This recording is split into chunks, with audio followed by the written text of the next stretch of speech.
Hey my Sky Savers, welcome back to my channel. I'm Kim and this is World of Sky, a world for women and moms looking to save money and get the most bang for your buck. Today we're talking all about an emergency fund, why you need it, how much you need, what you should do to start saving towards your emergency fund. One thing is for sure is going to happen is that you are going to run into an emergency at some point. Whatever it is, unexpected repairs for your home, for your car, medical bills, taxes, loss of job, unexpected injury or illness, whatever it is, you will have an emergency that you need to pull funds in order to take care of that emergency. So you're probably sitting there like, yep, that's me. Yep, that happened to me too. Yes, girl.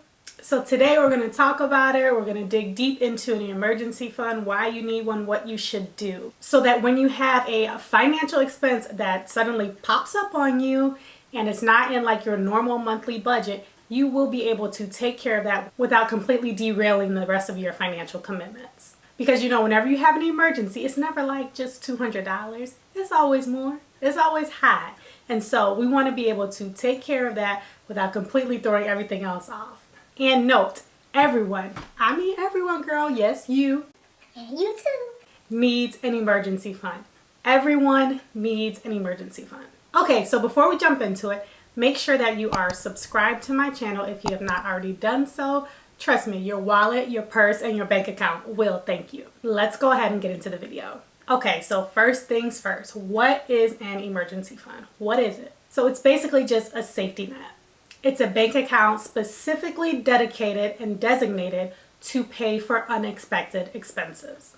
Like I said, usually these unexpected expenses are large. They're never small. So you need to have a dedicated bank account so that when these expenses arise, you can pull that money from your emergency fund as opposed to pulling it from your normal checking or savings account that you use on a day-to-day basis to take care of your monthly expenses. Okay, so now we've talked about what an emergency fund is. Now let's talk about the benefits of having an emergency fund. The first benefit is just financial stability. If you have a financial crisis arise, then you can just use that stash of cash that you have on reserve for that emergency. Instead of using a credit card that has a high interest rate that you may not be able to repay right away, or taking out a personal loan which comes with extremely high interest rates if you need something that's quick. So having this cash on reserve just gives you that stability that hey, if something happens, I'm good to go because I have this money already set aside for emergencies. The second benefit is it's less stressful. If you have an emergency fund, you're less stressed because you know that you can take care of these financial emergencies. Not having an emergency fund is hella stressful because anything could happen at any time. We all know that. You've probably had that happen to you before.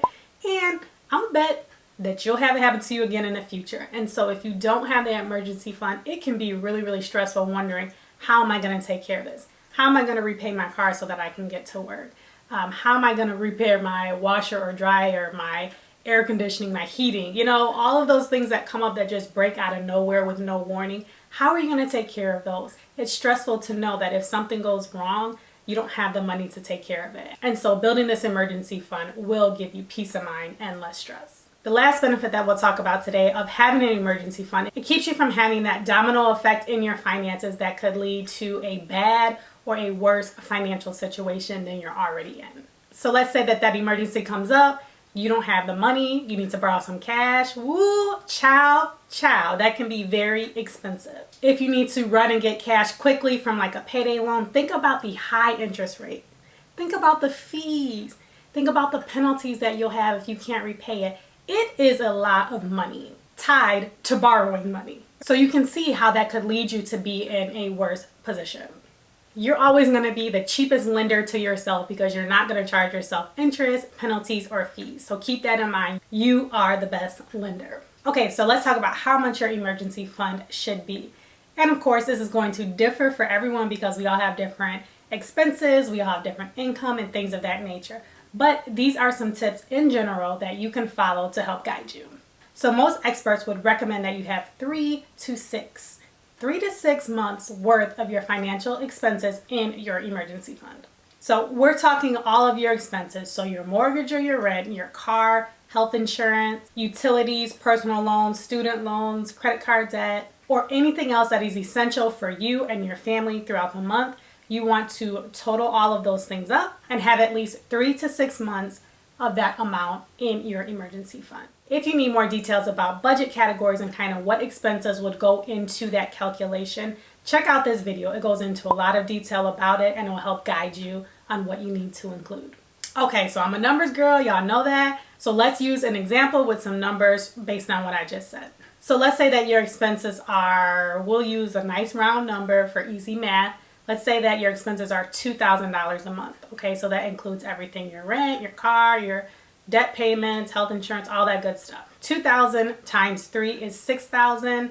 2,000 times 6 is 12,000. So according to recommendations, that means that your emergency fund should be between $6,000 and $12,000, okay? That is how you would calculate how much money you need to work towards saving in your emergency fund. Now, you may want to save above and beyond that depending on the type of work that you do. So if you have a seasonal job or if you're a freelancer, contractor, and there are different times of the year where business is slower and then it picks up, you may want to have a larger amount in your emergency fund to help you out during those times when you're not bringing in as much income. So like I said, it is personal based on you and your family situation, but use these tips to guide you when you're creating a plan of how much you want to have in your fund. So I know you're like, girl, where am I supposed to get that type of money? You know, how am I supposed to start saving towards my emergency fund?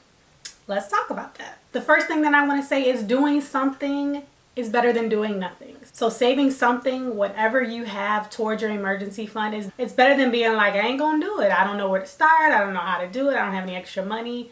Don't do that. Something is better than nothing. So what you can do is just start putting smaller amounts of money away on a regular basis. On a regular basis, that's the key. You have to be consistent with saving towards your emergency fund. So with every paycheck, just put a little bit into your emergency fund. Whatever it is that you can afford to put away, put it away every single paycheck. And if you do this every single paycheck over time, that money will add up. It will add up. And then let's say if you come into some extra money, and what I mean by extra money is just money that's not in like your normal income that you make. So maybe it's from your tax return, or maybe you have a side hustle that brought in some extra money. Maybe you work some overtime and so you have some extra income. Anytime that you get that extra money, put some of that money into your emergency fund as well. Okay, so back to the numbers, right? Back to the numbers, I know. Okay, so let's say that you get paid every 2 weeks and you put in $50 every time you get paid. So that's like $25 a week that you dedicate to putting into your emergency fund.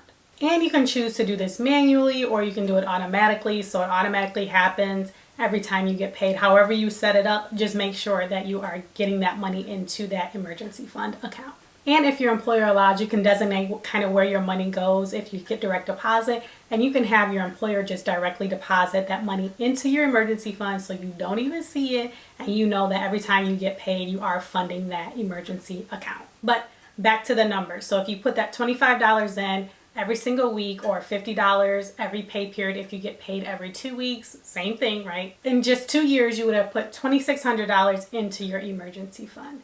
And if you threw in some extra money, some of those things that I mentioned earlier, your emergency fund would be even larger. So you can see how just small incremental steps can help you build your emergency fund.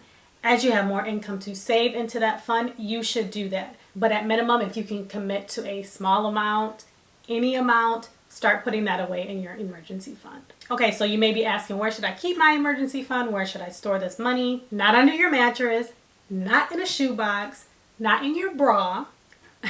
Some of y'all will get that, some of y'all won't. That's okay. Let's move on. So 2 things. First, you want to make sure that your money is easily accessible. If you have an emergency come up, it's urgent, right? It's urgent. And so you need to be able to access that cash quickly. And the second thing is that you want to make sure that your emergency fund is in an interest-bearing account, right? So you want to be making some money, even a little bit of money, on your emergency fund. So make sure that you put it into an account that does accrue interest. And the last point that I want to make about your emergency fund is don't be all up in your emergency fund using it for other things, okay? Yeah, I'm talking to you. It's not for entertainment. Your emergency fund is not for vacation. It's not for shopping. is for emergencies. And when you have an emergency that hits, you'll be very grateful and thankful that you have that money set aside. So the moral of the story is stay about your emergency fund unless there is an emergency. Okay, I hope you found this video very, very helpful regarding emergency funds and that you will start working towards your emergency fund today. Start now. If you have $10, if you have $5, if you have $50, start working towards your emergency fund today. And before you go, please be sure to give this video a thumbs up, subscribe to my channel if you like content about how to save money and better manage your finances. That's it for now. Thank you so much for watching. I appreciate you, and I'll see you in my next video. Happy saving.